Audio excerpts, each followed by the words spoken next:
머지않아 천국 가면 저 아름다운 찬송, 정말 저보다 더 아름다운 찬송 늘 부르고 듣고 살 거라고 생각됩니다. 찬양대 감사합니다. 같이 기도하시겠습니다.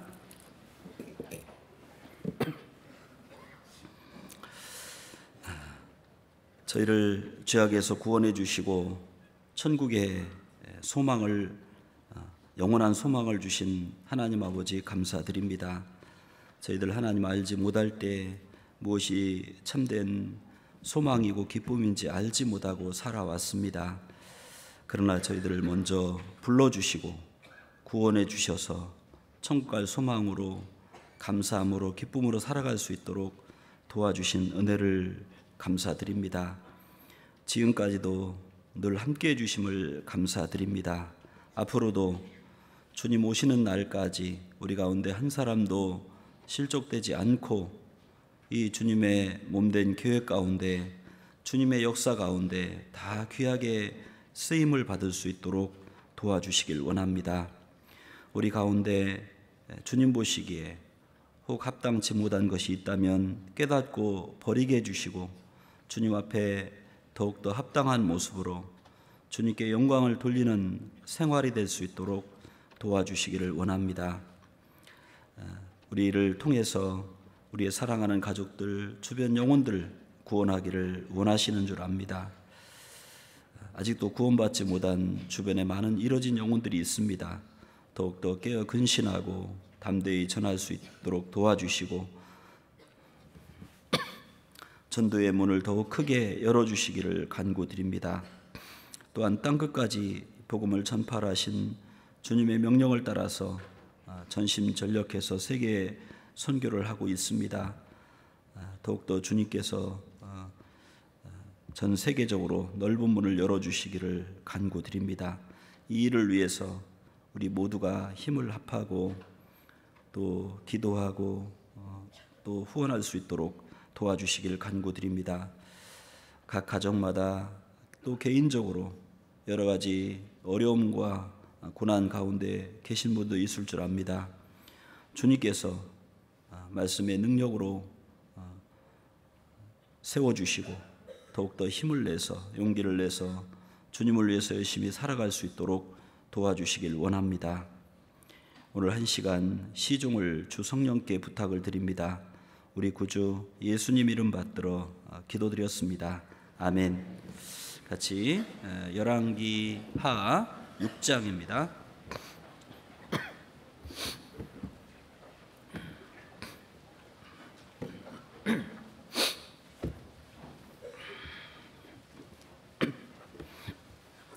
성경 열왕기하 6장, 구약 성경 570페이지입니다.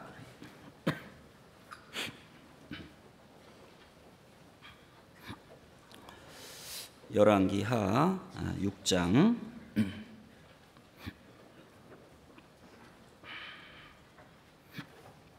24절.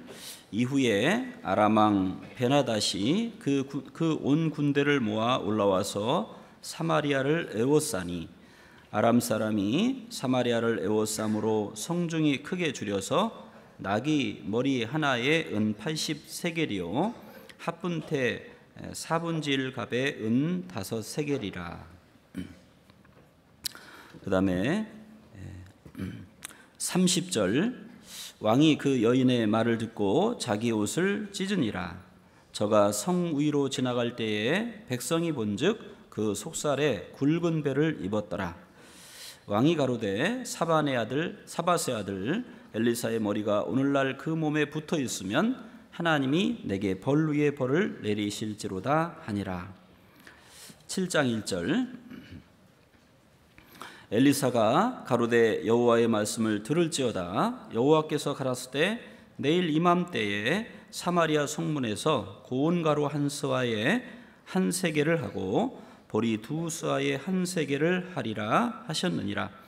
그때 한 장관 곧 왕이 그 손에 의지하는 자가 하나님의 사람에게 대답하여 가로되 여호와께서 하늘에 창을 내신들 어찌 이런 일이 있으리요. 엘리사가 가로되 내가 내 눈으로 보리라. 그러나 그것을 먹지는 못하리라 하니라. 그 다음에 7장 8절 그 문둥이들이 진가에 이르자 한 장막에 들어가서 먹고 마시고 거기서 은과 금과 의복을 가지고 가서 감추고 다시 와서 다른 장막에 들어가서 거기서도 가지고 가서 감추니라. 문둥이가 서로 말하되 우리의 소위가 선치 못하도다. 오늘날은 아름다운 소식이 있는 날이오늘 우리가 잠잠하고 있도다. 만일 밝은 아침까지 기다리면 벌이 우리에게 미칠지니 이제 떠나 왕궁에 가서 구하자 하고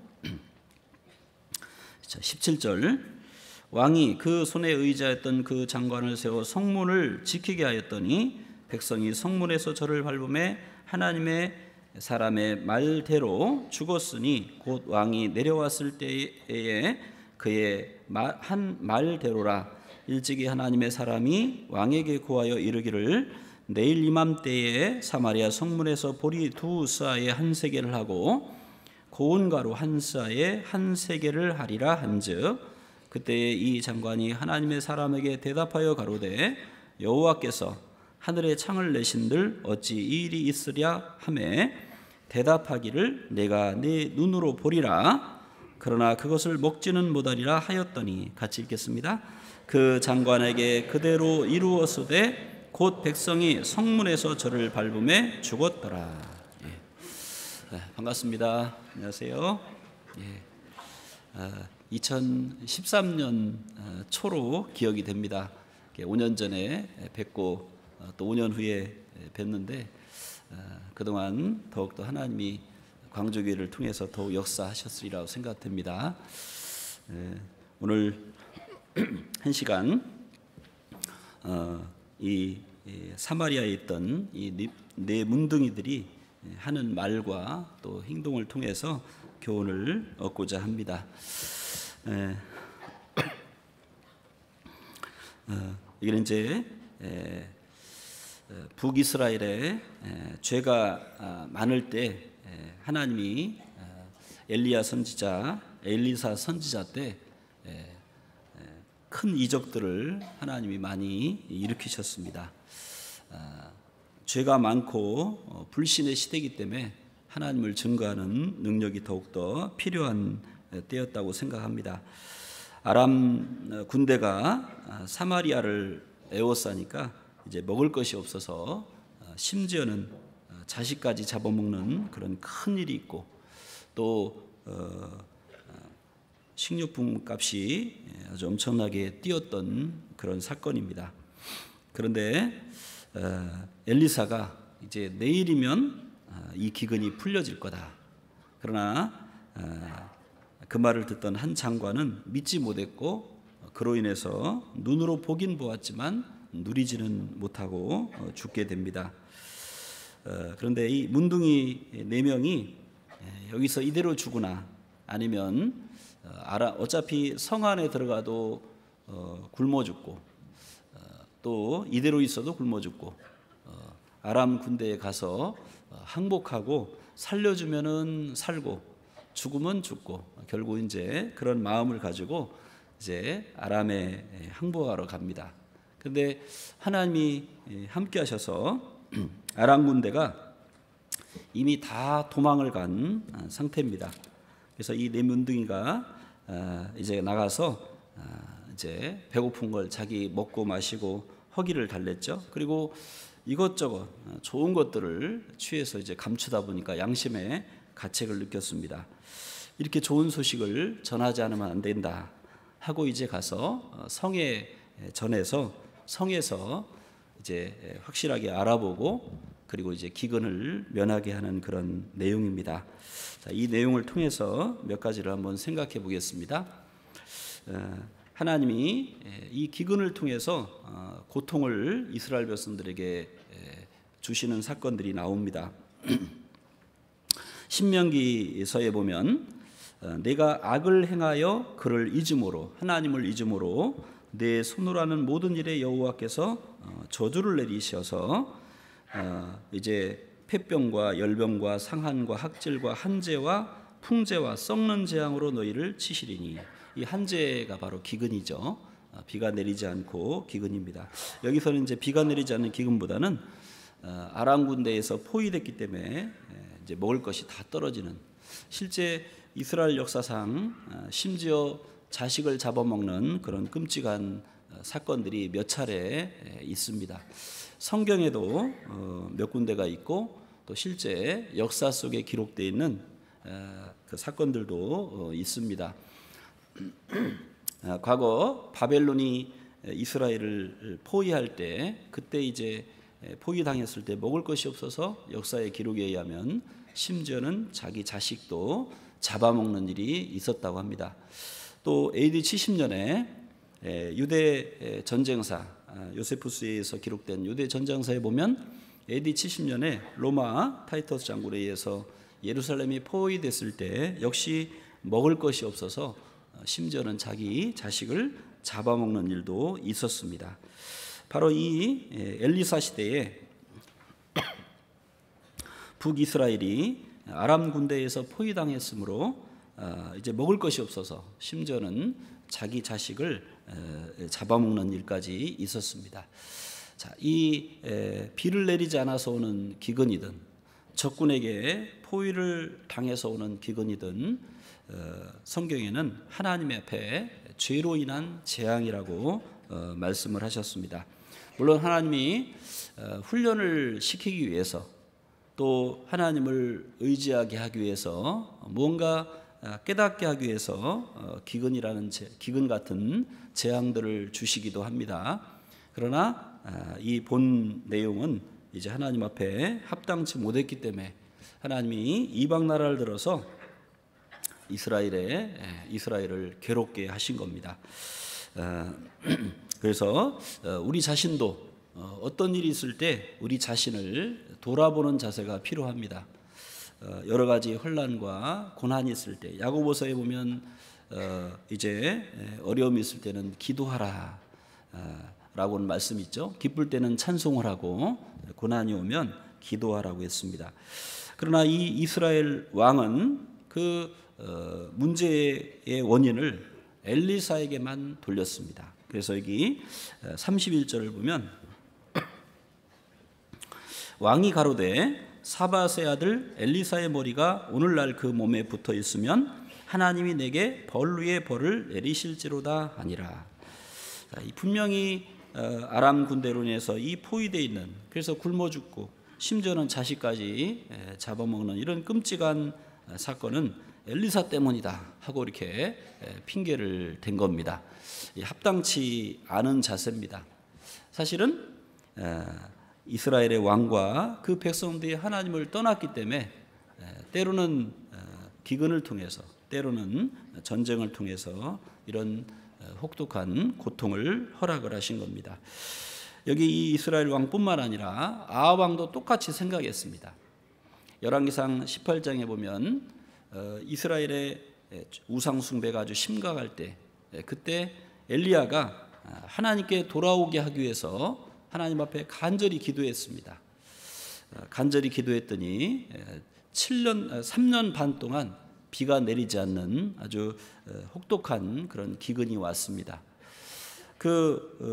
아합 왕은 엘리야를 찾으러 여기저기 다니지 않은 곳이 없습니다.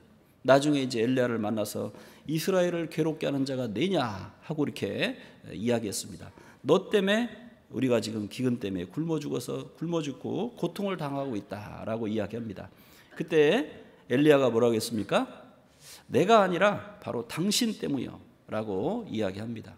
당신과 당신의 백성이 하나님 앞에 우상 숭배하고 불순종함으로써 하나님께 징벌을 받고 있는데 왜 원인을 깨닫지 못하냐고 지적을 한 겁니다. 마찬가지로 이 엘리사 당시에 사마리아 이스라엘 왕도 그들이 하나님 앞에 잘못했기 때문에 이제 이방 나라를 들어서 징벌을 당하고 있는 겁니다. 우리도 어떤 어려움과 고난이 있을 때 어떤 환경이나 또는 주변 사람이나 또는 심지어는 하나님께 또 원망하는 경우도 있습니다. 그것은 합당치 않은 겁니다. 조용히 무릎을 꿇고 기도하면서 하나님 앞에 내가 합당치 않은 것이 무엇이 있을까? 자기를 반성하는 것이 우선입니다. 그리고 정말 훈련을 위한 것이라면 하나님께서 분명히 또 다른 약속의 말씀을 주실 겁니다. 그리고 잘못이었다라면 하나님이 분명히 깨닫게 해주실 거고, 돌이킨다라면 하나님은 그 징계도 가볍게 해주실 겁니다. 다윗이 비록 죄를 범했지만 책망을 듣고 돌이켰을 때는 하나님이 그 죄를 가볍게 해주셨죠. 물론 징계는 따랐지만 하나님이 다윗을 버리지 않고 회복시켜 주신 겁니다. 어떤 어려움이 있을 때, 고난이 있을 때 먼저 하나님 앞에 자신의 모습을 되돌아보는 것이 가장 중요한 자세가 됩니다. 자, 그리고 또 한 가지 하나님은 회개할 때 재앙을 돌이키신다는 겁니다. 여기 보면 27절을 보면 왕이 가로되 여호와께서 너를 돕지 아니하시면 내가 무엇으로 너를 도우랴. 자, 이게 이 왕이 비록 악한 왕이었긴 했지만 이제 이스라엘 사람들은 기본적으로 하나님도 믿고 우상도 같이 섬겼던 사람들입니다. 하나님을 전혀 모르던 사람들은 아니죠. 이 모습을 통해서 비록 이스라엘 왕이 죄를 범하고 하나님께 징벌을 받고 있지만 자기가 하나님이 도와주셔야만 이 기근을 물리칠 수 있다라는 것을 깨닫게 되는 겁니다. 그 다음에 30절을 보면 왕이 그 여인의 말을 듣고 자기 옷을 찢으니라. 저가 성 위로 지나갈 때에 백성이 본즉 그 속살에 굵은 배를 입었더라. 자, 이스라엘에서는 어떤 하나님 앞에 회개할 때, 어떤 참담한 일이 벌어질 때 굵은 배를 입고 옷을 찢고 심지어는 재를 머리에 뒤집어 쓰는 그런 참회의 모습들을 보게 됩니다.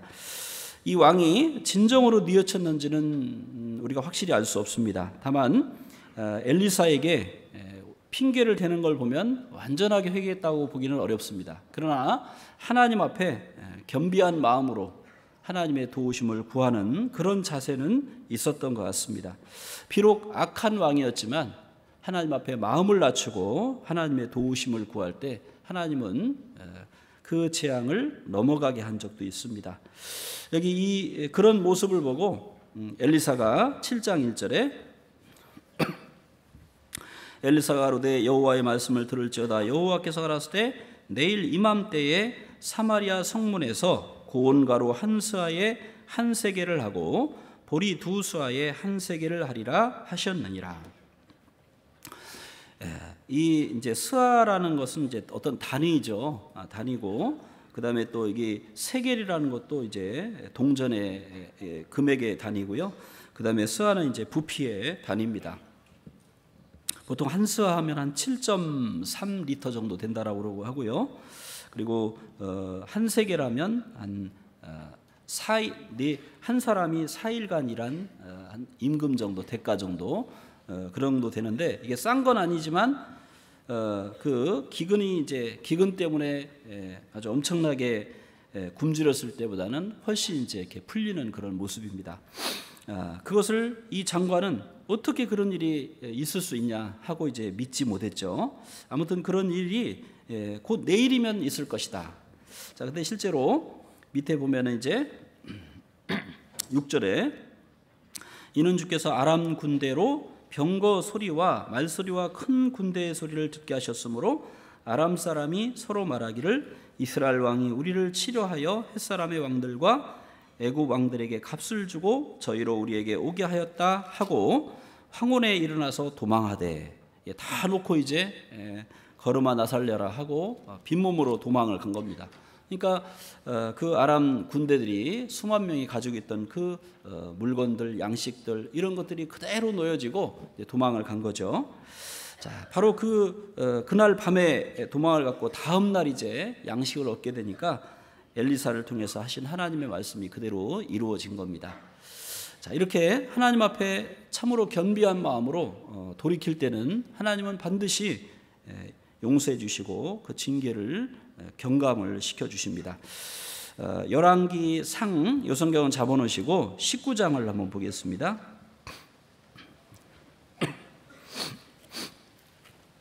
열왕기상 19장이 아니고 몇 장입니까?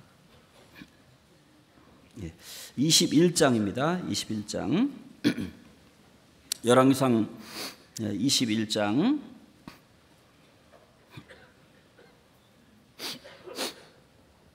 21절 여호와의 말씀이 내가 재앙을 내게 내려 너를 쓸어버리되 내게 속한 남자는 이스라엘 가운데 매인자나 노인자를 다 멸할 것이요 또 내 집으로 느바스의 아들 여로보암의 집처럼 되게 하고 아이야의 아들 바사의 집처럼 되게 하리니 이는 내가 나의 노를 격동하고 이스라엘로 범죄케 한 까닭이니라 하셨고, 이제 하나님이 엘리야 선지자를 통해서 아합 왕에게 책망을 하는 겁니다.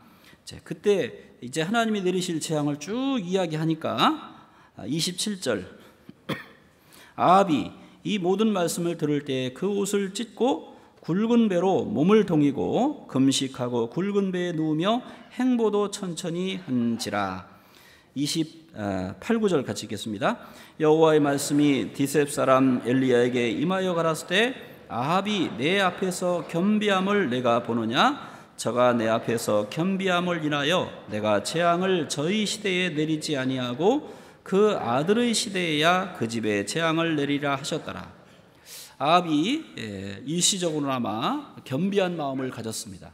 물론 후에 보면 이제 그 미가야 선지자를 통해서 보여주신 하나님의 말씀을 무시하고 전쟁에 나갔다가 그것도 변장하고 바로 22장에 나와 있는 내용입니다.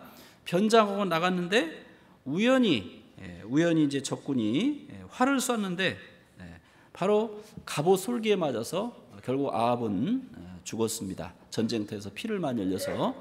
자, 하나님 앞에 완전히 돌이키지는 못했습니다. 그러나 일시적으로나마 엘리야를 통해서 책망하신 말씀을 듣고 돌이켰을 때, 마음을 낮추었을 때 하나님의 재앙이 다음 때로 넘어간 그런 사건이 있죠. 바로 역시 이 엘리사 시대의 이스라엘 왕도 바로 그 재앙을 통해서 하나님 앞에 겸비한 마음을 일시적으로나마 가졌던 것 같습니다. 그때 하나님이 그 재앙을 돌이켰습니다.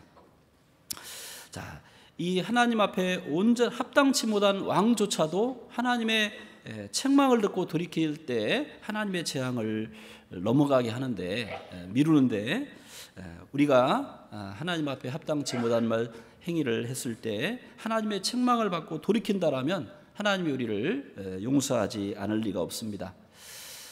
요나서에 보면 그 니느웨 아수르가 하나님 앞에 아주 악한 왕이었죠. 악한 나라였습니다. 요나가 가서 이제 물고기 뱃속에 이제 하나님의 명령을 실행하기 싫어서 도망을 갔습니다. 다시스로. 큰 물고기를 통해서 요나가 3일 동안 밤낮 고통을 당하고 이제 물고기 밖으로 나와서 하나님 앞에 회개하고 이제 이번에는 이제 요나가 니느웨에 가서 아수르의 그 수도 니느웨에 가서 이제 앞으로 이곳에 이제 하나님이 니느웨를 심판할 거다, 죄로 인해서. 그때 왕과 백성들이 다 옷을 찢고 굵은 베옷을 입고 죄를 뒤집어 쓰고 참으로 회개했습니다. 그러니까 하나님이 그 재앙을 무려 120년을 늦추셨습니다. 근데 나훔서에 가면 니느웨가 비참하게 멸망을 당합니다. 나중에 돌이킬 때는 하나님이 용서해 주시지만 심판도 유예하시지만 그러나 나중에 끝까지 도가 지나쳤을 때는 결국은 하나님은 심판하십니다. 여기 이스라엘의 왕 여기 굵은 배를 입고 자기 옷을 찢고 하나님 앞에 겸비한 모습을 일시적으로나마 보였습니다. 그때 하나님이 이 사마리아에 있던 기근을 이제 풀어 주시는 겁니다. 풍문을 듣게 해서 아람 군대가 풍문을 듣게 해서 저 애굽에서 큰 군대가 쳐들어온다는 이상한 소문을 듣게 해서 다 놓고 몸만 도망가게. 그러니까 이제 그들이 놓고 간 그 물건으로 인해서 이제 양식으로 인해서 사마리아 성은 기근해서 이제 해갈이 되게 되는 겁니다. 하나님 앞에 겸비한 마음, 참으로 자신을 돌아보고 돌이킬 때 혹 하나님 앞에 잘못된 부분이 있다 할지라도 돌이킬 때 하나님은 그 사람에게 징계도 가볍게 하고 돌이켜 주시는 겁니다. 어떤 어려움이 있거나 문제가 있을 때 자신을 돌아보고 또한 하나님 앞에 하나님과의 관계를 올바로 행하는 것, 그것이 합당한 모습입니다. 그리고 또 다시 이제 열왕기하 7장에 보면 1절 엘리사가 가로되 여호와의 말씀을 들을지어다. 여호와께서 가라사대 내일 이맘때에 사마리아 성문에서 고운 가루 한 스아에 한 세겔을 하고 보리 두 스아에 한 세겔을 하리라 하셨느니라. 그때 한 장관 곧 왕이 그 손에 의지하는 자가 하나님의 사람에게 대답하여 가로되 여호와께서 하늘에 창을 내신들 어찌 이런 일이 있으리요. 엘리사가 가로되 내가 내 눈으로 보리라. 그러나 그것을 먹지는 못하리라 하시니라. 자, 이 말씀 그대로 마지막 절에 20절에 그 장관에게 그대로 이루었으되 곧 백성이 성문에서 저를 밟음에 죽었더라. 자, 이 하나님 말씀은 반드시 떨어지지 않고 다 이루어진다는 겁니다. 마태복음 5장에 보면 하나님은 율법의 1.1핵이라도 떨어지지 않고 다 이루어진다라고 말씀하셨습니다. 사실 예수님은 율법을 폐하러 오신 분이 아니라 완전케 하러 오신 분입니다. 율법 자체는 없어진 게 아니죠. 자, 율법을 예수님이 그 사랑의 법으로, 율법은 전체는 사랑이잖아요. 하나님을 사랑하고 이웃을 내 몸과 같이 자기 몸과 같이 사랑하는 겁니다. 예수님이 하나님을 사랑하셨고 저와 여러분 우리를 이웃처럼 참 이웃이 되시셔서 우리의 죄를 대신 담당하셔서 그 율법을 이루신 겁니다. 그 사실을 깨닫고 믿을 때 우리는 구원 얻고 율법을 다 지킨 거로 봐주시고 우리가 심판을 면하는 겁니다. 그러나 그 예수님의 사랑을 베쳐가면 결국은 그 율법의 그 모든 말씀들은 나중에 최후의 심판 때 성경에 기록된 대로 심판을 받으니라. 성경은 법전이 되는 거죠. 그 율법은 하나님 앞에 심판의 하나의 법전이 되는 겁니다. 하나님 말씀은 1.1핵도 떨어지지 않고 다 이루어집니다. 뿐만 아니라 성경에 기록된 구약 성경에 기록된 신약 성경에 기록된 예언은 지금까지 하나도 틀림없이 다 이루어졌습니다. 성경에 수많은 예언들이 있고 성경의 약 3분의 1이 예언으로 이루어졌다고 말씀을 많이 들으셨을 겁니다. 지금까지 성경은 하나도 틀림없이 다 이루어졌습니다. 그리고 또 지금도 이루어지고 있고 마지막 7년 환란 때 이루어질 것도 지금 준비되고 있습니다. 하나도 틀림없이 다 이루어져 왔고 또 이루어지는 겁니다. 하나님 말씀은 틀림없이 반드시 다 이루어지고 있습니다. 어떤 경우는 좀 더디게 이루어지는 경우도 있을 겁니다. 역사상으로도 더디게 이루어지는 것도 있고 개인적으로도 하나님이 하신 약속이 금방 이루어지지 않고 더딘 경우도 있을 겁니다. 하나님 분명히 우리에게 떠나지 않고 도와주겠다는 약속을 해주셨지만 지금 나는 굉장히 어려운 상태에 있는 분도 있을 겁니다. 그런데 그 순간에는 그 터널을 지나가고 있지만 그 터널을 지나가고 나서 다 되돌아볼 때는 예수 인도하셨네. 그 은혜 찬송에 보면 이제 강 건너 언덕 이를 때 마지막 때죠. 이제 이 땅을 떠날 때 마지막 하늘을 향해서 하는 말 예수 인도하셨네. 결국은 하나님이 나와 함께 하셨다는 것을 고백할 수밖에 없습니다. 하나님의 약속은 절대로 틀림없이 이루어집니다. 하나님을 의지하고 하나님께 떠나지 않는 한 하나님은 그 사람을 결코 놓치지 않습니다. 우리는 다윗의 생애를 통해서 기름 부음을 받았지만 그 다음부터는 얼마나 험난한 길을 걸었습니까? 다윗의 생애를 통해서 우리는 그 신뢰들을 보게 됩니다. 약 10년 이상 동안 계속 죽을 위기를 얼마나 많이 겪었습니까? 사울 왕에게 쫓김을 당하고 심지어는 이방 나라 블레셋에 가서 미친 채 침을 흘리면서 미친 채까지도 했습니다. 그러나 그때마다 하나님은 다윗에게 피할 길을 주시고 하나님이 다윗을 이스라엘의 왕으로 삼으신다는 그 계획을 결코 포기하지 않으셨습니다. 충분히 훈련시킨 다음에 때가 됐을 때 하나님은 다윗을 이스라엘의 30세가 돼서 왕으로 삼으셨죠. 요셉에게 주신 그 꿈도 당장은 형들에게 버림당하고 애굽에 종으로 팔렸을 때는 요셉이 마음속에 이 꿈은 꿈인가? 꿈은 그냥 스쳐지는 꿈인가? 이렇게 마음에 혼란이 왔을지도 모르겠습니다. 그러나 실제는 그것이 하나님의 그 약속을 이루는 지름길이 됐던 겁니다.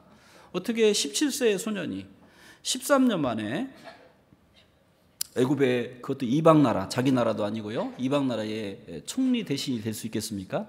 이것은 하나님이 요셉을 훈련시키고 그리고 요셉을 하나님이 마지막에 가서는 쓰실 그 계획을 착착 이루어 가신 겁니다. 당장은 고난이 있고 어려움이 있었지만 하나님이 작정하신 것은 반드시 이루시고 꿈을 통해서, 영몽을 통해서 주셨던 그 하나님의 약속은 요셉의 생애를 통해서 반드시 이루어졌던 겁니다.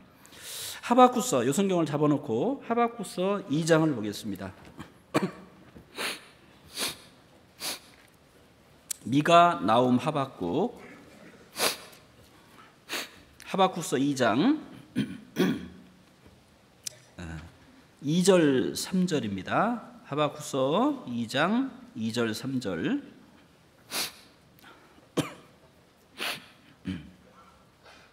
2절 3절. 이 묵시는 여호와께서 내게 대답하여 가라사대 너는 이 묵시를 기록하여 판에 명박히 새기되 달려가면서도 읽을 수 있게 하라. 같이 읽겠습니다. 이 묵시는 정한 때가 있나니 그 종말이 속히 이르겠고 결코 거짓되지 아니하리라. 비록 더딜지라도 기다리라. 지체되지 않고 정령 응하리라. 자, 이 본문의 원래 말씀, 직접적인 말씀은 바로 바벨론의 멸망과 이스라엘의 회복을 약속한 겁니다. 바벨론에 의해서 예루살렘이, 이스라엘이 멸망을 하고 70년 동안 포로를 잡혀갔죠. 그 바벨론에 의해서 얼마나 많은 사람들이 죽임을 당했고 압제를 당했습니까? 그러나 그 바벨론, 지금은 저렇게 강대국이지만 이제 머지않아 망할 것이다 하고 약속을 하신 겁니다. 근데 여기 뭐라 했습니까? 비록 더딜지라도, 그 종말에 속히 이르지만 비록 더딜지라도 기다리라. 지체되지 않고 정령 응하리라. 때로는 어떤 하나님의 약속도 때로는 더딜 때도 있습니다. 그러나 반드시 하나님의 약속은 이루어집니다. 우리는 이스라엘의 회복이라는 그 약속이 얼마나 오랫동안 오랜만에 이루어졌는지를 우리가 잘 알고 있고 배우고 있습니다. 하나님은 2600년 전에, 3500년 전에 모세를 통해서, 2600년 전에, 2700년 전에 이사야를 통해서, 2600년 전에 에스겔을 통해서 이스라엘이 하나님께 불순종함으로 망하지만 반드시 회복될 것이다. 그 약속들이 주어져 있습니다. 그 말씀이 우리 시대에 정확하게 이루어졌습니다. 올해로 딱 70년 전에, 1948년이니까 올해가 2018년, 70년 전에 이스라엘이 지구상에서 1900년 만에 독립을 했습니다. 자, 이것은 놀라운 기적입니다. 창조주 하나님을 증거하는, 성경이 하나님 말씀인, 하나님의 우주 만물을 창조하신 증거하는 아주 확실한 증거들입니다. 그 약속은 이미 성경에 수없이 많이 기록되어 있습니다. 그런데 그 말씀이 우리 시대에 돼서야 이루어진 겁니다. 그런 말씀들이 성경에 많이 있습니다. 이스라엘의 회복뿐만 아니라 주님이 다시 오시겠다라는 약속도 성경에 분명히 요한계시록에 보면 지금부터 2000년 전에 기록될 때는 내가 진실로 속히 오리라. 주님은 속히 온다 그랬죠. 꼭 오늘이라도 올 것처럼 말씀하셨습니다. 그런데 또 다른 말씀을 보면 하나님은 하루가 천년같이, 천년이 하루같이 아무도 멸망치 않고 다 회개하기를 이뤄서 오래 참고 기다리시다고 했어요. 그렇다고 무한정은 아니죠. 그러나 주의 날이 도적같이 오리니, 그러나가 있습니다. 끝까지 회개치 않으면, 아무리 하나님이 오래 참으시다 할지라도 끝까지 회개치 않으면 결국은 심판을 당하게 되는 겁니다. 여기 하나님이 하신 그 말씀, 엘리사를 통해서, 하나님의 일꾼을 통해서 하신 말씀, 황당해 보이는 거예요. 이 장관이 볼 때는 야, 어떤 일이 어떻게 그런 일이 있느냐. 우리는 다 굶어 죽어가고 있고 우리는 숫자가 너무나 작고 저 아람 군대는 그 많은 군대가 성 안에 있으니까 그나마 버티고 있는 건데 저 밖에 있는 그 아람 군대는 숫자도 많고 아주 큰 군대인데 어떻게 그런 일이 있겠느냐. 믿어지지 않는 거예요.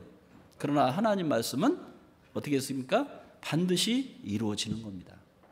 주님이 다시 오신다는 그 약속도 비록 더디지만 반드시 이루어지는 거예요. 주님이 다시 오신다는 약속을 더디게 생각하면 마음을 세상에 둘 겁니다.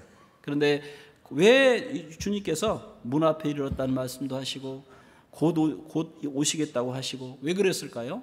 그날을 기다리라고. 예를 들면 아빠가 해외 출장 가는데 선물을 주시는데 숙제를 내놓고 갔습니다.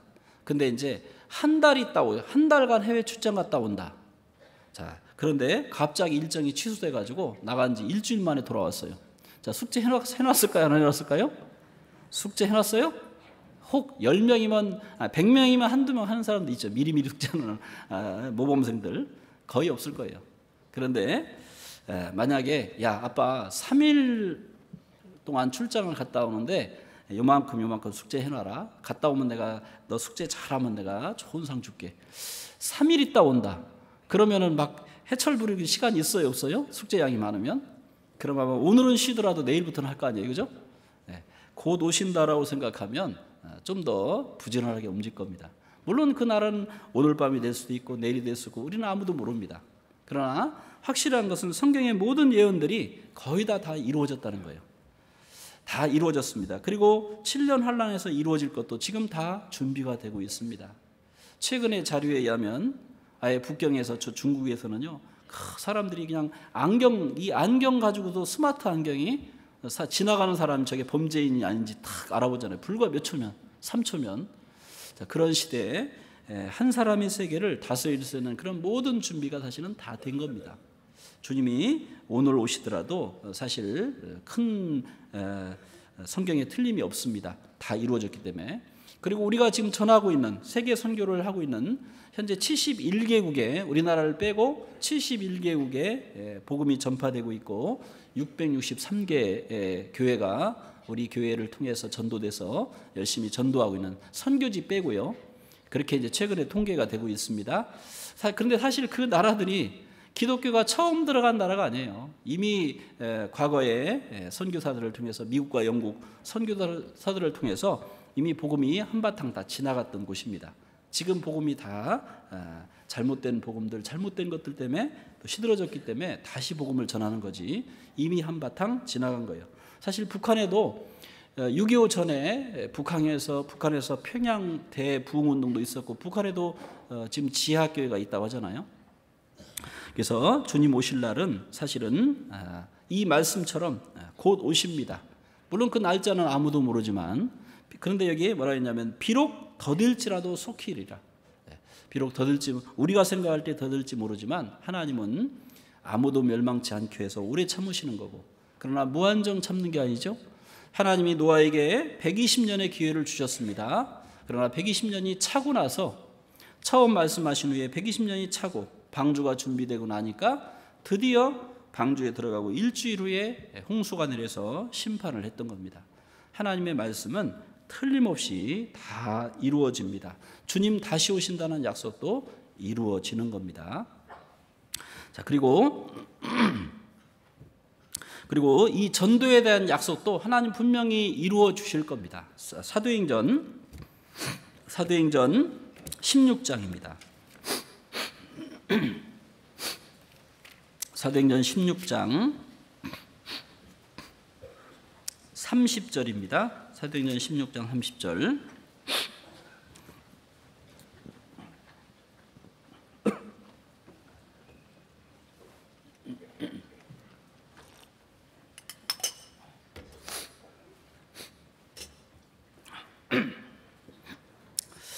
저희를 데리고 나가 가로되 선생들아 내가 어떻게 하여야 구원을 얻으리까 하거늘 같이 읽겠습니다. 가로되 주 예수를 믿으라 그리하면 너와 네 집이 구원을 얻으리라 하고 주의 말씀을 그 사람과 그 집에 있는 모든 사람에게 전하더라. 그 빌립보 간수장 그리고 그 가족이 그날 저녁에 다 구원을 얻었습니다. 이미 바울과 실라 무슨 일을 하고 있는지 소식을 들었을 거예요. 하나님을 전하다가 잡혀있는 걸 들었습니다. 밤중에 막 매를 맞고 차가운 감옥 속에서 찬송을 부르고, 세상에 그런 사람이 어디 있어요? 제정신 있는 사람 치고. 그런데 또 놀랍게 착고가 풀리고 지진이 나고 옥문이 무너지고, 옥문이 흔들리고, 그걸 보면서 저 사람들이 믿는 하나님이 진짜 신이구나 하고서 처음에는 두려워서 이제 간수가 다 도망간 줄 알고 자결하려고 하다가 그 사람들이 거기 있잖아요. 깜짝 놀라서 당신들이 믿고 있는 신이 진짜 신입니다 하고 이제 어떻게 하면 구원을 얻으리까 한 겁니다. 뭐라겠습니까? 주 예수를 믿으라, 그리하면 너와 네 집이 구원을 얻으리라. 바로 그날 이 간수장의 가족들이 다 구원을 얻었어요.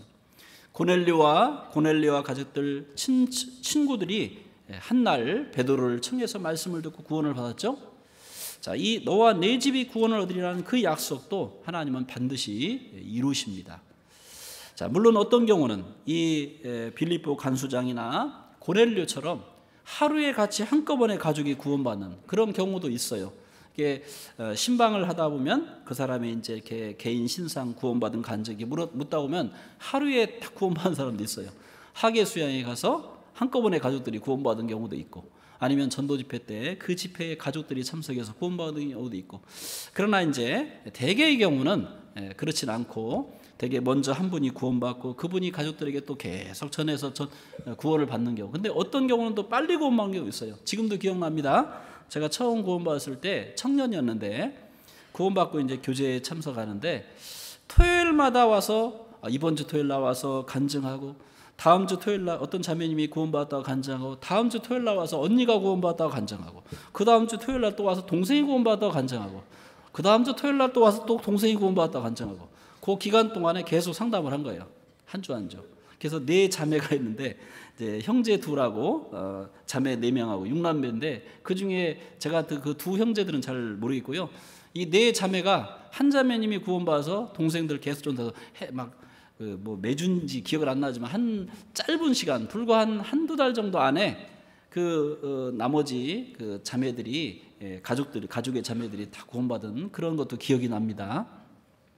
어떤 경우는 굉장히 오래 걸리는 것도 봤어요. 그죠? 저도 지금 저희 가족들이 거의 받았지만 큰형님 한 분은 아직도 여러 번 듣게 했는데 참 잘 안 이루어지는데요. 자, 최근에 이제 생명의 빛, 9월호 생명의 빛을 읽다가 참 또 하는 것을 깨달았습니다. 서울중앙교 어떤 자매님이 생명의 빛에 간증한 이번 금년 하계 수양에 구원받은 전도한 내용을 써놨는데, 이분이 이제 22년 전에 구원을 받았습니다. 아마 생명의 빛을 읽었던 분들은 기억이 날 겁니다. 그동안 남편을 전도하는데 그렇게 전도가 안 되는 거예요. 계속 전도를 해도 아예 단 1시간도 듣지 않는 겁니다. 딸을 전도해서 딸하고 둘이 다니는데 계속 안 들어요. 그러다가 올해 하계 수양에는 그동안도 안 들었으니까 올해는 포기하자 하고 이제 마음의 한편에 포기를 좀 하고 있다가, 올해 얼마나 더웠습니까? 너무 더웠잖아요. 갑자기 이제 지혜가 떠오른 겁니다. 떠오르면서 수양에 한번 데려달라고 하자. 그래가지고 마침 퇴근한 남편에게, 좀 일찍 퇴근한 남편에게 나하고 딸하고 너무 더운데 수양회관 좀 데려달라고. 그러니까 이제 태워다 주는 거예요. 태워다 줘요. 옛날 같으면 안 그랬는데 하여튼 22년 동안 좀 마음이 많이 열린 것 같습니다. 태워다 줬더니 그 수양회장에서 이제 가려고 하니까 그러지 말고 시원한 수박아채나 한 잔 먹자고. 수박아채 같이 먹다가 아이고 더우니까 가서 말씀 듣게 하려고 저 수양회장 가서 에어컨 밑에 좀 가자고. 근데 거기서 이제 뭐가 좀 수틀리는 일이 생겨서 이제 가려고 이제 하는데 와서 막 카톡을 돌려가지고 구역 식구들이, 자매님들이 와서 이왕이 온 거 우리 저녁이나 먹고 가고 하자고. 그리고 또 저녁 말씀 하루만 듣자고. 하루 들으니까 그동안 무작정 배청했지만 이 첫날 말씀을 들으니까 보통이 아니잖아요. 이왕이 온 거 끝까지 듣고 가자고. 못 이기는 척하고 들은 거예요. 처음에는 태워다 주러 왔다가, 그리고 나서 복음 듣고 갑자기 아내에게 무릎을 콱 꿇더랍니다. 무릎을 딱 꿇고 나서 내가 정말 잘못했다고, 그동안 내가 모르고 당신 괴롭혔다고. 그때 이 자매님이 얼마나 정말 감격의 눈물을 흘렸겠습니까? 자, 22년 동안 그렇게 기다리고 기다렸는데 결국 하나님 그 약속을 이루어졌어, 안 이루어졌어요? 갈라디아서 6장에는 포기하지 않으면 우리가 선을 행하되 낙심하지 말지니 낙심하지 말지니 네, 낙심하지 말지니 그 다음 구절이 갑자기 안 들어옵니다. 찾아보죠. 갈라디아서 6장입니다.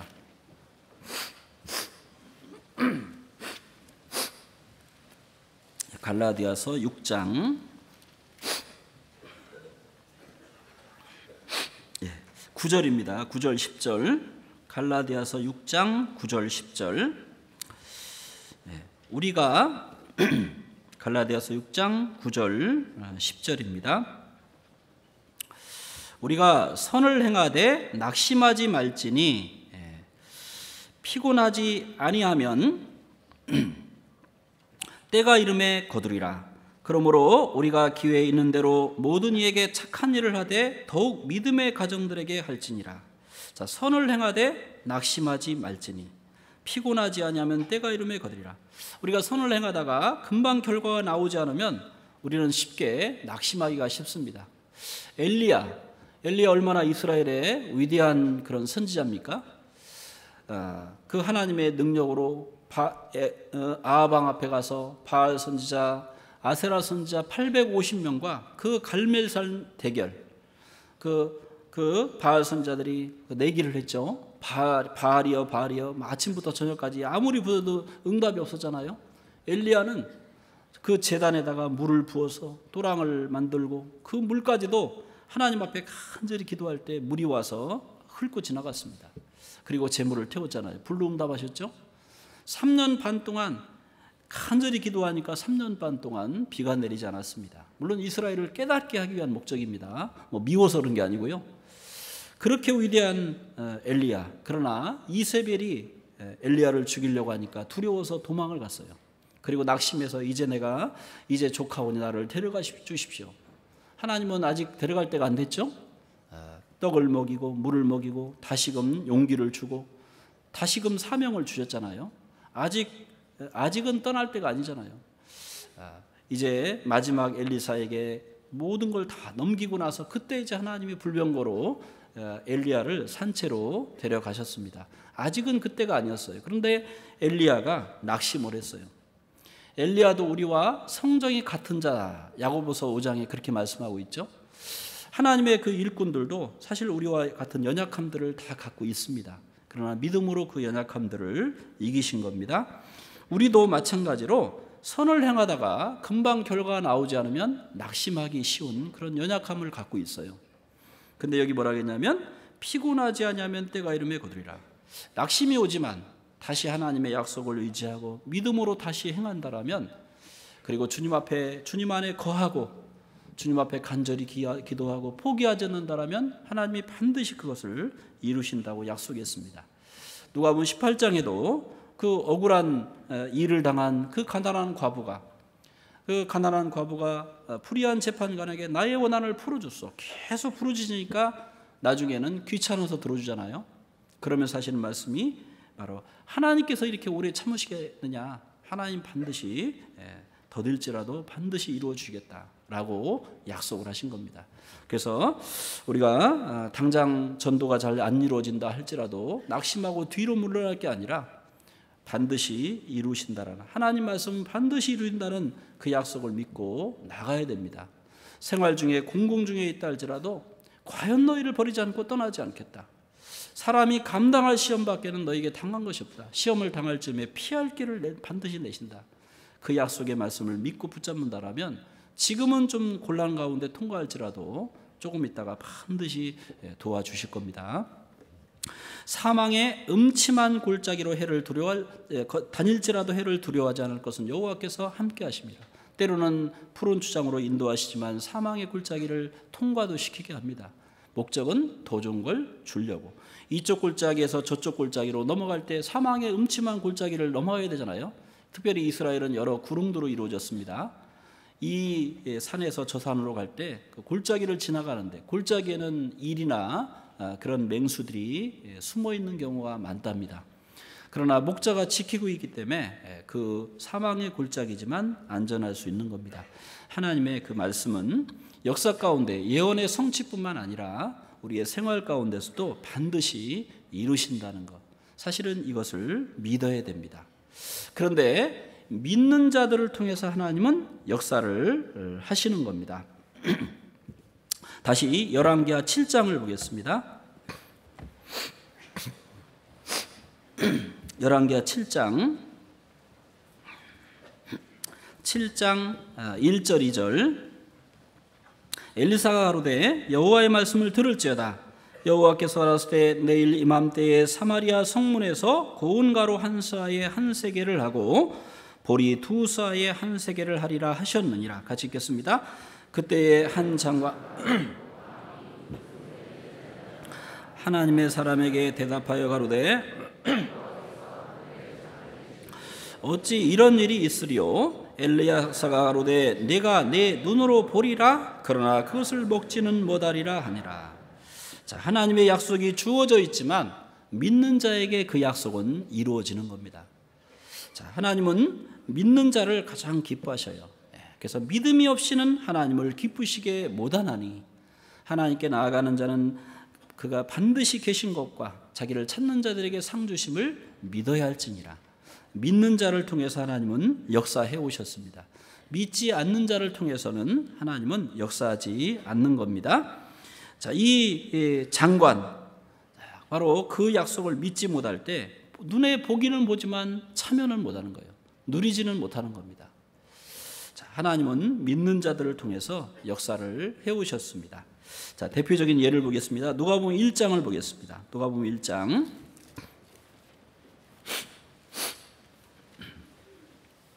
누가복음 1장 30절 보겠습니다. 누가복음 1장 30절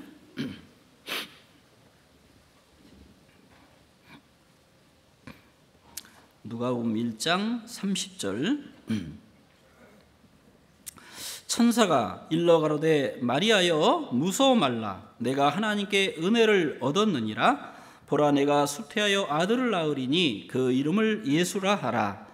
저가 큰 자가 되고 지극히 높은 신이의 아들이라 일컬을 것이요 주 하나님께서 그 조상 다윗의 의를 저에게 주시리니. 그 다음에 넘어가서 34절 마리아가 천사에게 말하되 나는 사내를 알지 못하니 어찌 일이 있으리까. 천사가 대답하여 가로되 성령이 내게 임하시고 지극히 높으신 이의 능력이 너를 덮으시리니 이러므로 나실 바 거룩한 자는 하나님의 아들이라 일컬으리라. 보라 내 천족 엘리사벳도 늙어서 아들을 배웠느니라. 본래 수태하지 못한다 하던 이가 이미 6달이 되었나니 대저 하나님의 모든 말씀은 능치 못하심이 없느니라. 37, 8절 같이 읽겠습니다. 대저 하나님의 모든 말씀은 능치 못하심이 없느니라. 마리아가 가로되 주의 계집정에 오니 말씀대로 내게 이루어지다 하매 천사가 떠나가니라. 자, 천사에게 가브리엘 천사가 나타났습니다. 마리아에게 나타났습니다. 이제 이 마리아 하나님께 은혜를 받은 자다 하면서 마리아에게 이제 너를 통해서 날 분은 바로 메시아다 이야기를 하니까 저는 사내를 알지 못하는 처녀인데 어떻게 이런 일이 제게 있겠습니까? 하나님의 말씀은 능치 못하심이 없다. 너의 친척 사가랴 엘리사벳 세례 요한의 아버지죠. 사가랴 부모님입니다. 그 사람들도 나이 늙었는데 지금 임신해 있지 않냐. 하나님의 말씀은 능치 못하심이 없다. 또 아마 이스라엘 민족들은 다 역사 가운데 배웠겠죠. 그 옛날 아브라함과 사라를 통해서 사라 나이 89세 아브라함 나이 99세 인간적으로 말하면 경수가 끊어진 나무로 말하면 열매를 맺을 수 없는 고목나무 같은 거예요. 그런데 이삭을 주셨잖아요. 대저 하나님의 모든 말씀은 능치 못하심이 없는 것을 쭉 이 성경을 통해서 배웠습니다. 또 자기 친족 엘리사벳 사가랴와 엘리사벳을 통해서도 실물로도 봤어요. 그 말을 다 천사에게 들으니까 믿어졌어요. 예, 그러니까 주의 계집정에 오니 말씀대로 제게 이루어지이다 하고 믿고 부탁을 하니까요. 그리고 처녀가 아이를 낳는다면 얼마나 많은 고난이 있겠습니까? 그러나 하나님의 뜻에 맡기고 기꺼이 받아들였습니다. 그럴 때 이제 마리아를 통해서 하나님의 성령으로 예수님 잉태하셨죠. 자, 밑에 엘리사벳이 하는 말입니다. 42절 큰 소리로 불러 가로되 여자 중에 내가 복이 있으며 내 태중의 아이도 복이 있도다. 내 주의 모친이 내게 나오니 이 어찌된 일인고 보라 내 무난한 소리가 내 귀에 들릴 때에 아이가 내 복중에서 뱃속에서 기쁨으로 뛰놀았도다. 같이 읽겠습니다. 믿은 여자에게 복이 있도다. 주께서 그에게 하신 말씀이 반드시 이루리라. 믿은 여자에게 복이 있도다. 믿음이 이기네. 찬송가도 그런 찬송 있잖아요. 믿은 여자에게 복이 있도다. 자, 하나님의 약속의 말씀을 믿는 자를 통해서 하나님은 그 약속을 이루시고 믿는 자를 통해서 하나님의 능력을 경험하고 체험하게 됩니다. 이 약속을 믿고 묵묵히 신앙생활하고 끝까지 포기하지 않고 복음을 전한다면 한 사람 한 사람 가족들 가운데도 전도의 열매를 맺게 되고 우리 교회를 통해서 하나님이 더 큰 땅끝까지 이르러 내 증인이 되리라. 그 약속이 우리 교회를 통해서 계속 이루어지는 걸 점차적으로 계속 보게 되고 참여하게 되잖아요. 믿지 못하는 사람은 바로 그 사실을 보기는 보지만 참여하지 못하는 겁니다. 보지 못할 수도 있고 보기는 보더라도 참여하지 못하는 거예요.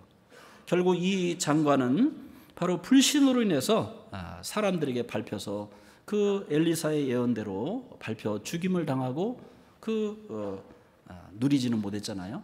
믿는 사람을 통해서 하나님은 역사를 하시는 겁니다.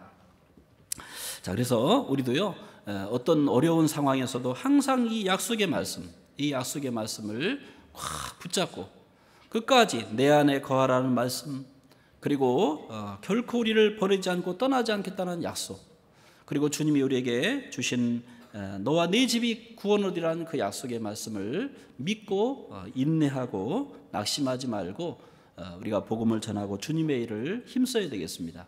아까도 잠깐 말씀드렸지만 주님이 곧 오신다. 야, 세상은 정말 점점 더 참 이 세상을 보면은요, 참 문화적으로는 문명적으로는 참 발전하지만 어떨 때 보면은 태평한 세상 같은데 또 조금 있으면 어려움들이 생기고, 특별히 우리나라는 더 그런 것 같아요. 하나님이 우리나라를 쓰실 때 태평하고 안정한 가운데 쓰시는 게 아니라 이 고난 가운데서 이 우리나라를 쓰시는 것 같아요. 우리나라를 쓴다기보다도 우리나라를 통해서 우리나라에 있는 우리 교회를 하나님 쓰시잖아요. 이 나라가 아주 태평한 상태에서 쓰시지 않고 이런 어려운 가운데서 하나님을 의지하지 않으면 안 되는 상황에서 하나님이 쓰시고 있는 것 같아요. 고린도후서 1장에 보면 바울 사도가 복음을 전하면서, 고린도후서 특별히 11장에 보면 많은 환난 가운데 복음을 전하고 있죠.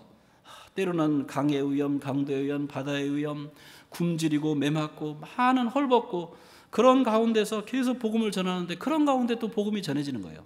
계속해서 그 당시로 말하면 세계 선교, 이방인의 빛이 다 비춰지는 겁니다. 우리나라 최근에 정말 경제가 얼마나 어려움이 있습니까?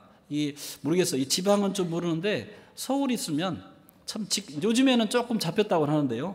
집값이 1년 사이에 얼마나 오르는지 몰라요. 막 널뛰기. 이게 올라갈 때는 팍 올라갔다, 내려올 때는 팍 안 내려오잖아요. 조금 내려왔다 계단식으로. 집이나 있는 사람은 덜하지만 집이 없고 새 사는 사람들은 그걸 보면서 얼마나 그런 마음들이 있겠습니까? 그것뿐만 아니라 또 뭐 북핵 문제도 될 것 같다가 자꾸 지연되고 있고 요동치고 있고, 눈앞에 안개가 탁 껴있는 그런 모습이잖아요. 그 속에서 정말 하나님이 우리 교회를 쓰고 있잖아요, 그죠? 결국은 하나님만 의지하기 위해서 하는 겁니다. 그래서 하나님의 약속은 반드시 이루어진다. 우리를 통해서 계속해서 함께 하시고, 우리가 하나님을 떠나지 않고 의지만 한다라면, 믿고 의지만 한다라면 그 약속을 교회적으로, 개인적으로 반드시 이룬다는 그 약속을 믿고 나갈 때 하나님은 그 사람을 통해서 반드시 이루어집니다. 그러나 믿지 않는 자를 통해서는 하나님이 역사하지 않으셔요. 마태복음 13장을 보겠습니다.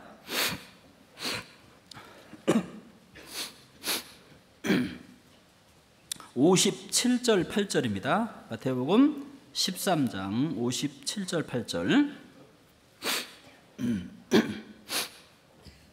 예수를 배척한지라 54절 고향으로 돌아가사 저희 회당에서 가르치시니 저희가 놀라 가로되 이 사람의 지혜와 이 지혜와 이런 능력이 어디서 났느뇨. 57, 8절 같이 읽죠. 예수를 배척한지라 예수께서 저희에게 말씀하시되 선자가 자기 고향과 자기 집 외에서는 존경을 받지 않음이 없느니라 하시고 저희의 믿지 않음을 인하여 거기서 많은 능력을 행치 아니하시니라. 믿지 않는 곳을 통해서는 하나님이 역사하실 수가 없습니다. 비록 어떤 어려운 상황 속에서라도 믿는 자를 통해서 하나님은 역사하십니다. 모든 것을 하나님께 맡기고 마리아처럼, 마리아가 처녀가 잉태했으니 얼마나 큰 어려움들이 닥치겠어요.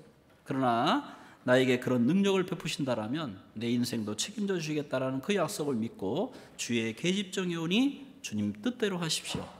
하나님이 마리아를 통해서 예수님을, 메시아를 보내주셨고 또 하나님이 마리아를 또 요셉을 통해서 보호해 주셨잖아요. 하나님이 반드시 그 약속을 믿는 자를 통해서 이루시는 겁니다. 믿지 않으면 그 약속을 볼 수가 없습니다.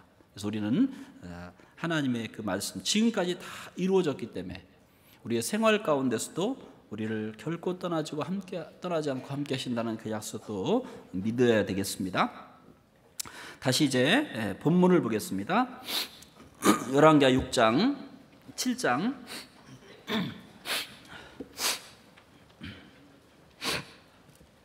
7장 8절 9절입니다. 그 문둥이들이 진가에 이르자 한 장막에 들어가서 먹고 마시고 거기서 은과 금과 의복을 가지고 거기서 가서 감추고 다시 와서 다른 장막에 들어가서 거기서도 가지고 가서 감추니라. 같이 읽겠습니다. 문둥이가 서로 말하되 우리의 소위가 선치 못하도다. 오늘날은 아름다운 소식이 있는 날이오늘 우리가 오늘 밝은 아침까지 기다리면 벌이 우리에게 미칠지니 이제 떠나 왕궁에 가서 고하자 하고. 자, 이 네 문둥이, 그 당시에 요즘에는 이제 문둥이라는 말을 잘 안 쓰죠. 물론 이제 뭐 경상도에서 문둥아 그러면은 이제 어떤 환자보다는 애칭으로들 많이 쓴다고 그러는데요.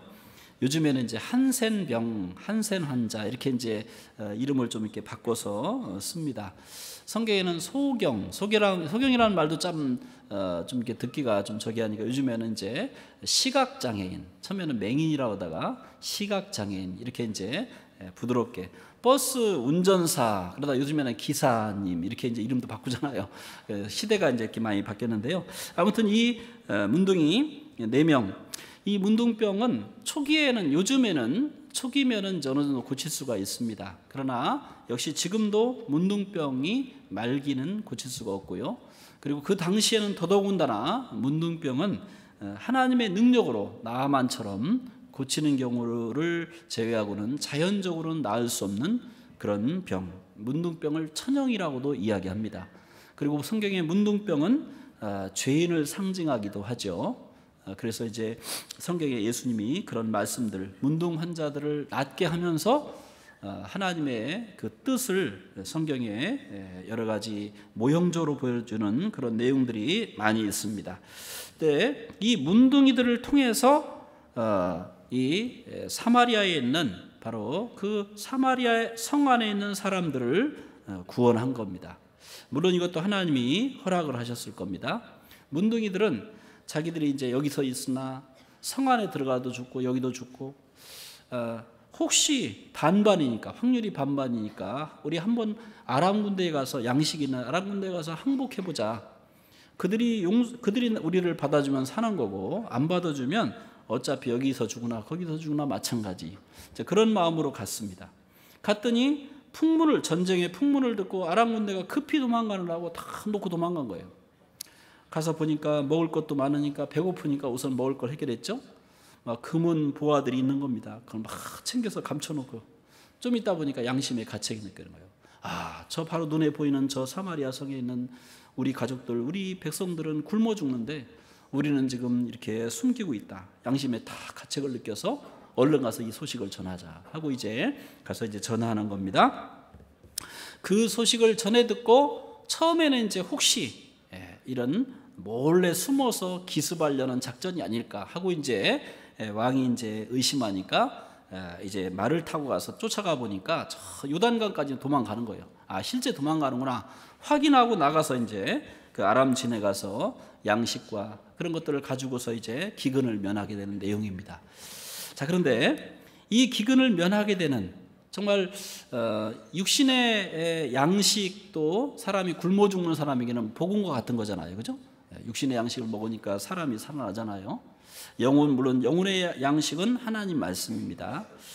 그 사마리아 성 안에 있는 다 죽어가던 사람을 구원한 그 일에 이 4명의 문둥병자들이 사용이 됐다는 거예요. 자, 이 마찬가지로 우리 영혼이 멸망되는 이 말씀의 기갈, 구원받지 못하는 사람, 이 하나님의 사랑을 깨닫고 누구든지 믿기만 하면 구원을 받을 수 있잖아요. 근데 이 사실을 모르기 때문에 아직 믿지 못하는 분들이 많이 있습니다. 그런데 그 영혼들을 구원하는 일, 그 사마리아에 굶어 죽어가는 사람들을 이 4명의 문둥이를 통해서 건지잖아요. 하나님이 이 4명의 문둥이, 그 당시 사람들은 천하게 여기고 그 당시에 문둥 환자들은 진 안에 거할 수 없고 성 밖으로 쫓겨나서 마을 밖에 가서 그냥 군집에서 살아야 됩니다. 자기들끼리. 지금 한국에도 저 소록도라든가 저 익산에 가면은 저기 왕궁이나 그런 그 나환자촌이 있어요. 또 서울에 가면 안양에 저기 의왕에 가면 이제 성 나자로 마을 이런 집단 수용소들이 있거든요. 집단지들이 아마 그 당시에 그렇게 살았습니다. 배너 영화에도 보면 주인공의 어머니와 여동생이 문둥병이 걸려서 성 밖에서 토굴 에서 생활하는 그런 모습들이 영화에도 나옵니다.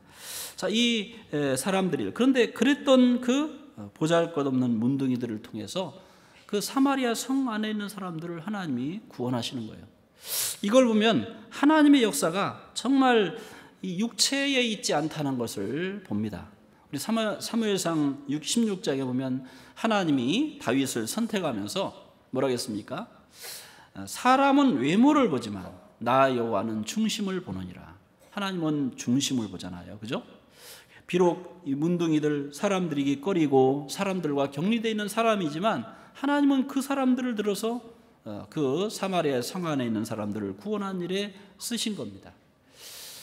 죄로 인해서 멸망받을 그 죄인들, 사실 우리 한 사람 한 사람, 우리 가운데 성경에는 우리 가운데 뛰어난 사람이 별로 없다고 했어요. 그렇다고 해서 뭐 잘난 사람이 없다는 게 아니라 별로 없다고 했어요. 별로 없다고. 저도 제 자신을 보면 참 부족해요.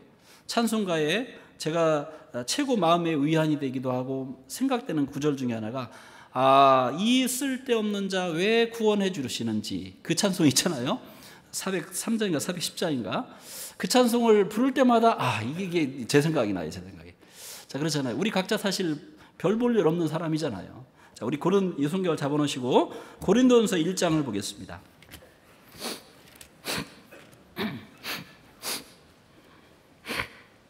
(26절을) 보겠습니다. 26절.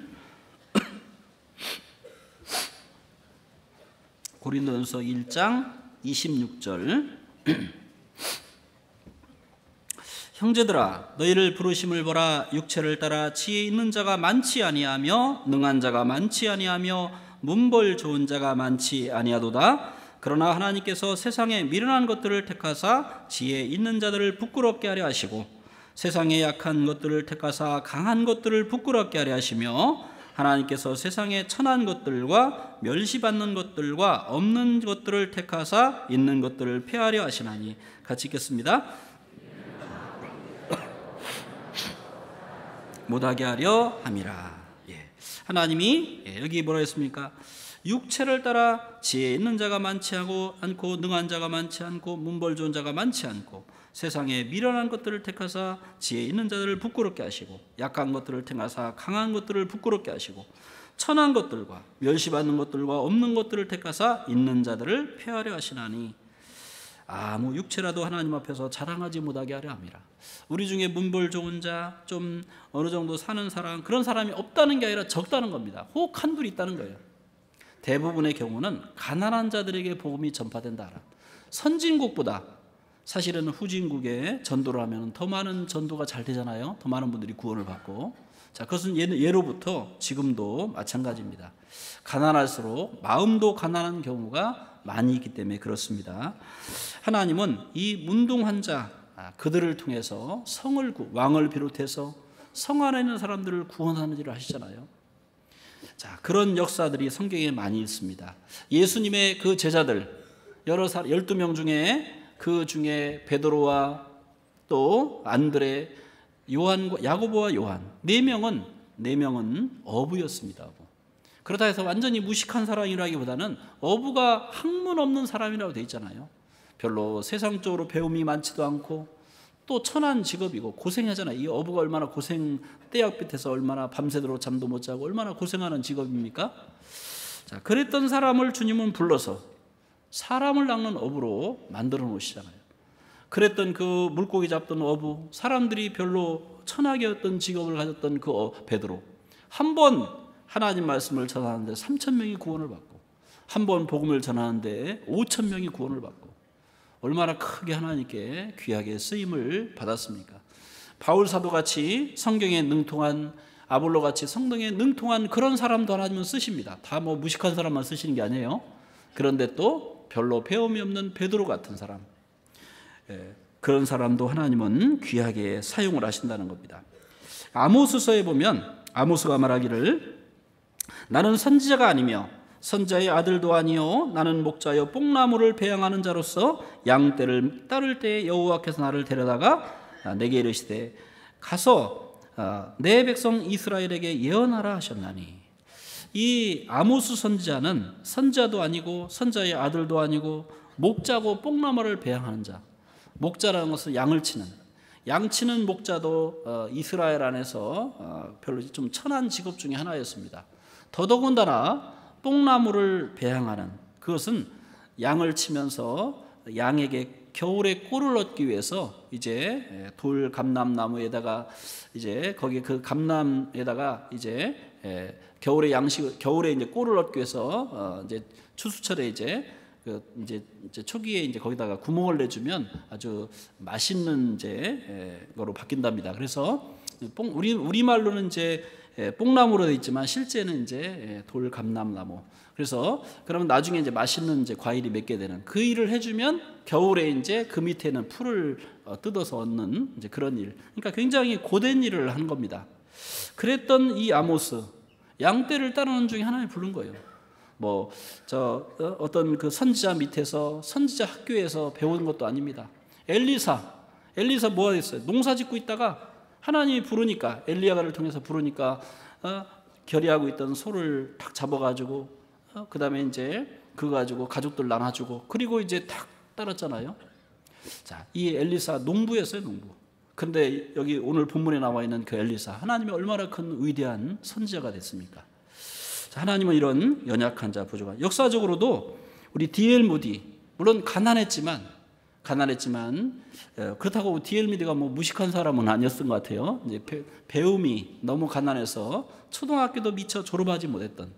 근데 나중에 그래서 이제 제대로 된 교육을 받지 못했기 때문에 어법이라든가 이런 것도 좀 서툴었대잖아요.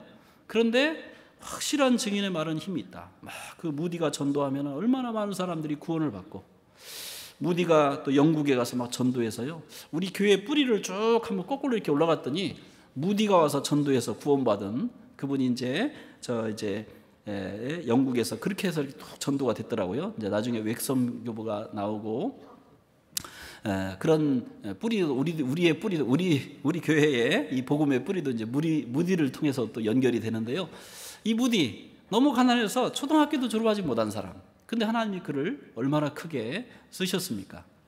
그래서 우리는 사람을 외모로 볼 게 아니라, 또 비록 육신적으로 볼 때 부족하고 연약해 보여도 그 사람이 복음을 전해서 많은 영혼들이 구원을 받을 수 있는 겁니다. 저희 교회에요, 딱 갔더니 제가 이제 부임을 받고 가서 이제 신방을 가는데 누구를 통해서 구원받았다 쭉 듣잖아요. 그 가운데 유난히 한 형제님을 통해서 구원을 받은 사람이 많이 있는 거예요. 알고 보니까 그 형제님이 이제 전 직장에 있을 때 직장 상사였던 어떤 형제님이 전도를 한 겁니다. 그 직장 상사 형제님은 전도를 하고 건강이 안 좋아서 수년 전에 이제 소천하셨어요. 하나님 나라에 가셨어요.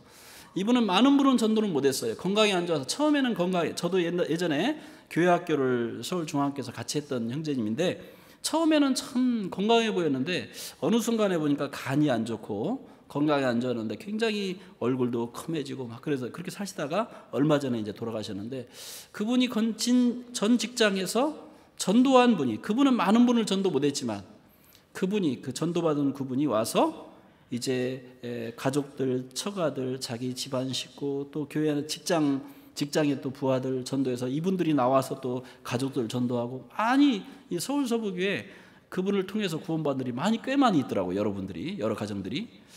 자, 처음에 전도해줬던 그분 그때는 아직은 건강했었지만 조금 있다가 건강이 안 좋고 결국은 하나님이 부르셨던 그 보잘것없는 그런 분을 통해서 하나님이 이렇게 귀하게 쓰신 거예요. 나만 장군을 인도했던 사람 계집종 있잖아요. 계집종 이스라엘의 포로.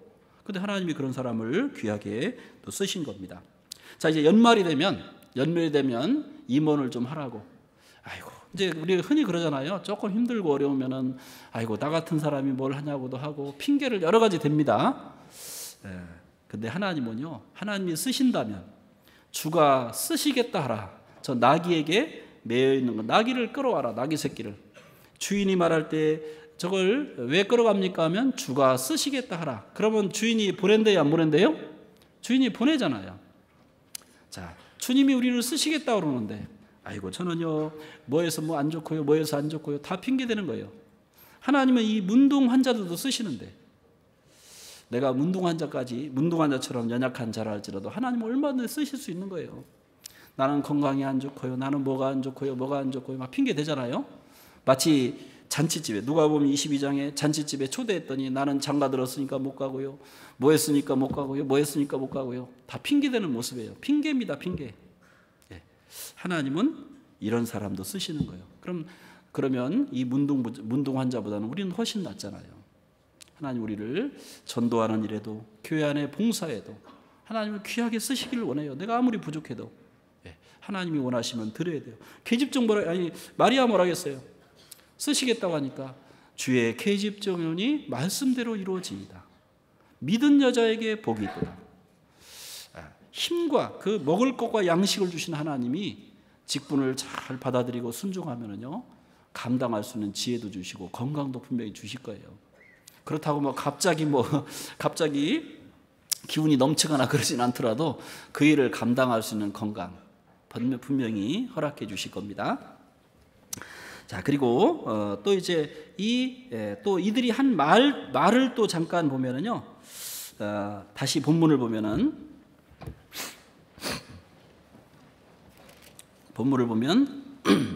그 문둥이들이 진가에 이르자 한 장막에 들어가서 먹고 마시고 거기서 은과 금과 의복을 가지고 가서 감추고 다시 와서 다른 장막에 들어가서 거기서도 가지고 가서 감추니라.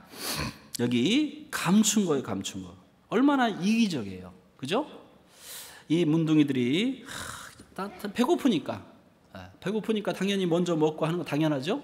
그런데 혹시 누가 와서 뺏어갈까 봐 감추는 거예요. 그리고 양심의 가책을 느낀 겁니다. 문둥이가 서로 말하되 우리의 소위가 선치 못하도다. 양심의 딱 가책을 느낀 거예요.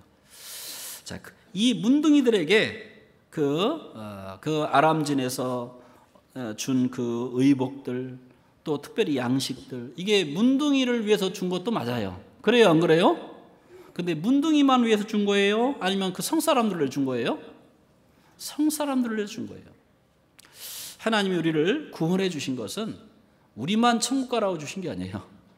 하나님 우리에게 재능을 주시고 재물을 주시고 비록 부자는 아니더라도 어쨌든 먹고 살 수 있고 내가 살 수 있다라면 이 재물을 주신 것은 나와 내 가족만 먹고 살라고 주신 게 아니에요. 이것을 정말 성경이 뭐라 했어요? 문화 비유에 장사하라. 문화를 맡기시고 장사라고 했죠. 자, 이 복음을 위해서 사용하고 주님의 역사를 위해서 사용하고 물론 나와 내 가족에 필요한 것도 필요하죠. 문둥이도 배고프니까 우선 먹어야죠. 당연하죠. 그런데 감추는 거 잘못한 거예요. 먹을 뿐만 아니라 빨리 가서 소식에 그 속에서 굶어 죽어가는 사람에게 전해서 건져야 되잖아요. 그렇게 해놓고 이기적으로 행동하고서 양심의 가책을 느낀 거예요. 그리스도인이 하나님 말씀을 떠나서 이기적으로 자기만을 위해 살면 결코 마음의 평강을 누릴 수 없습니다. 주는 자가 복이 있다고 했죠? 주는 자에게는 하나님이 분명히 더 주실 거예요. 그러나 이기적으로 살면 처음에는 잘 사는 것 같지만 나중에 하나님이 하루아침에 불어버린 게 있어요. 학교에서에 보면 자기 집에 빨렸을 때 전대에 구멍을 뚫는다고 했어요. 나중에 돌이키고 학교의 책망을 듣고 나서 돌이키고 나서 이제 성전을 다시 짓기 시작할 때 오늘부터는 내가 복을 주리라 하나님이 약속하셨죠. 이 문둥이들이 자기 양심을 숙이고 감추고 그걸로 끝났더라면 아마 큰 저주가 임했을 겁니다. 비록 처음에는 이기적인 마음을 가졌지만 저 성 속에는 저 불쌍한 사람들, 죽어가는 사람들을 생각했을 때 잘못했구나 하고 돌이키고서 빨리 그 소식을 전했죠. 그게 합당한 겁니다. 그래서 우리도 마찬가지로 하나님 우리에게 주신 모든 것들, 재물과 시간과 모든 것들은 주님을 위해 사용하고 주변의 또 다른 영혼들에게 복음을 전하기 위해서 사용하고, 특별히 세계 선교, 이 선교원금 제가 여러 번 설교를 저희 교회에서 하는데 400명이면 400명이 제가 그랬어요. 1,000원씩이라도 좀 해라. 정 어려우면 학생들은 100원씩이라도 해라. 그런데 이 숫자가 별로 잘 안 올라가. 이게 별로. 광주교회 몇천 명인지는 제가 모르겠습니다. 사실 혹시 11조는 남편하고 아내 있으면 남편이나 아내 한 분이 한다 할지라도 세계 선교 오면 각자 자기가 해야 돼요. 여기 하루에 한 달에 1,000원 없어서 못 낸다. 그런 분도 혹 있을 수는 있겠지만 거의 없을 겁니다. 하나님이 분명히 하나님 뜻대로 드린다면 하나님 분명히 채워주실 거예요. 11조도 분명히 철저히 하셔야 되고, 그리고 세계 선교원금 다 거기다가 저 뒤에 그 헌금함에다가 이름을 딱 써가지고요. 개인 역량에 따라서, 그죠? 힘 닿는 대로. 누가 보면 21장에 2렙돈을 냈던 그 과부가 예수님 그랬잖아요. 저는 모든 사람보다 가장 많이 헌금했느니라. 내가 마음을 갖고 물질 있는 곳에 마음도 있다고 했어요. 헌금을 내가 하면 더 기도가 될 거고 더 관심을 갖게 될 겁니다. 그래서 다 같이 참여하고, 여기 이 모든 것들은요, 이 문둥이들만 위해서 준 게 아니에요. 그들만 위해 준 게 아니라 저 성에 있는 사람들 위해서 주신 거예요. 그래서 하나님이 우리를 구원한 것은 또 하나의 열매를 바라시고, 당신은 사랑받기 위해, 그리고 그 사랑 전하기 위해, 그런 찬송이 있잖아요. 또 하나의 열매를 바라시고 우리를 구원하신 겁니다. 그래서 이 고린도전서 9장을 보겠습니다. 고린도전서 9장. 고린도전서 9장 16절 17절. 고린도전서 9장 16절 보겠습니다.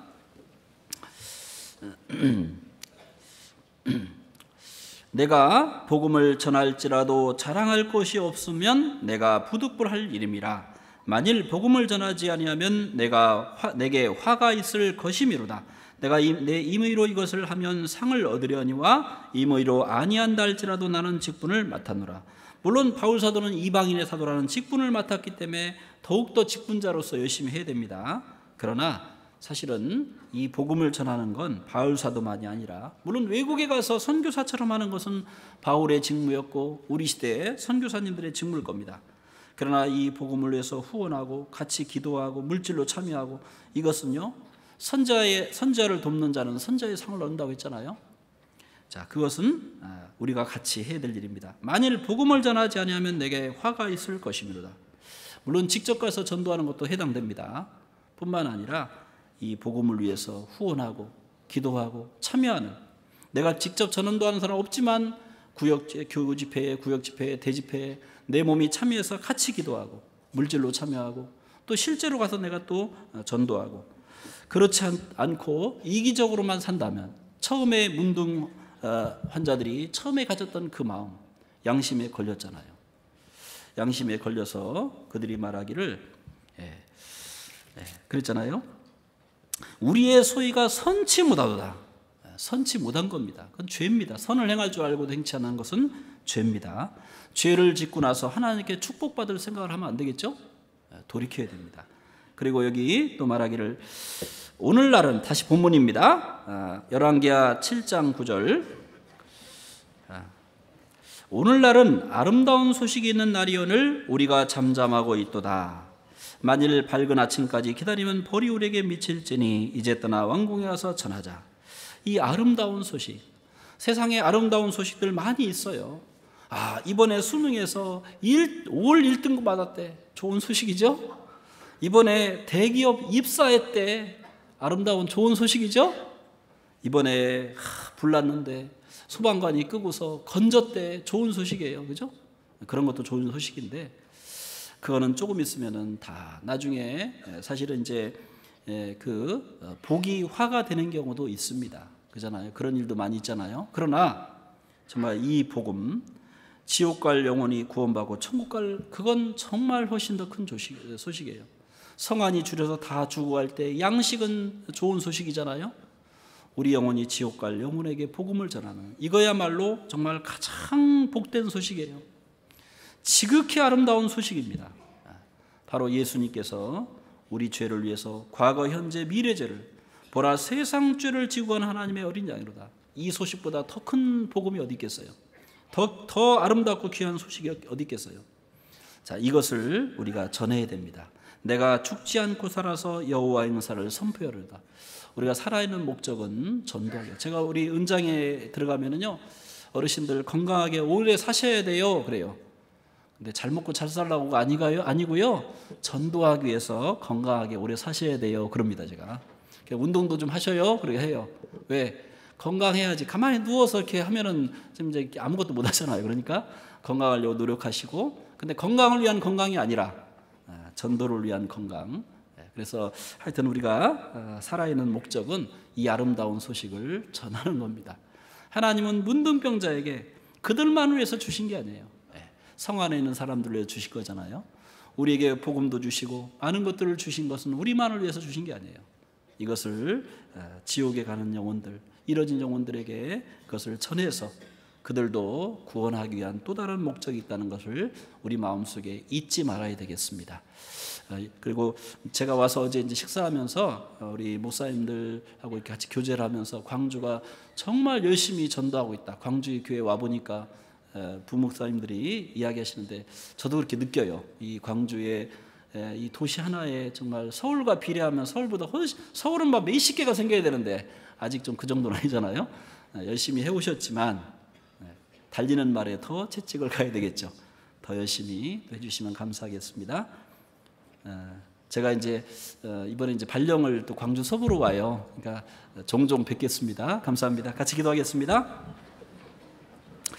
저희를 죄악에서 구원해 주신 고마우신 하나님 아버지 감사드립니다. 오늘 그 옛날 그 성중이 하나님 앞에 범죄함으로 인해서 기근으로 죽어갈 때에 또 하나님의 사람 엘리사를 통해서 그 주신 약속의 말씀, 그것이 반드시 이루어졌듯이 하나님의 말씀은 결코 틀림없이 이루어지는 것을 알았습니다. 우리 생애 가운데도 하나님이 주신 그 약속의 말씀을 믿고 믿음으로 살아갈 수 있도록 도와주옵소서. 또한 이 문둥이 4명이 처음에 이기적인 마음을 돌이키고 그 소식을 전했던 것처럼 우리도 또한 우리를 구원해 주신 목적, 우리가 이 땅에 남아있는 목적이 우리만을 위한 것이 아니라 주님의 복음을 땅끝까지 전하라는 사명을 위해서 살아있는 줄 압니다. 이 일에 더욱 충실할 수 있도록 도와주옵소서. 이제 한 해가 저물어가고 있습니다. 저물어가는 한 해를 잘 마무리하고 새해 또한 좋은 계획을 갖고 또 새해 더 주님을 위해서 발전하는 한 해가 될 수 있도록 그 계획도 잘 세울 수 있도록 도와주옵소서. 그리고 우리 담임 목사님, 이상민 목사님, 또 그 외의 모든 우리 목사님들, 전사님들, 또 우리 모든 성도님들 주님께서 영육간에 강건케 해주시고 더욱더 크게 역사해 주시는 광주교회가 될 수 있도록 도와주시기를 원합니다. 모든 것 주님께 감사드립니다. 특별히 해외에서 수고하고 계신 우리 선교사님들 또 함께 주님의 복음을 전하는 형제 자매님들 영육간에 강건케 해주시고 날로 전도의 문을 넓게 열어주시기를 간구드립니다. 우리 구주 예수님 이름으로 기도했습니다. 아멘.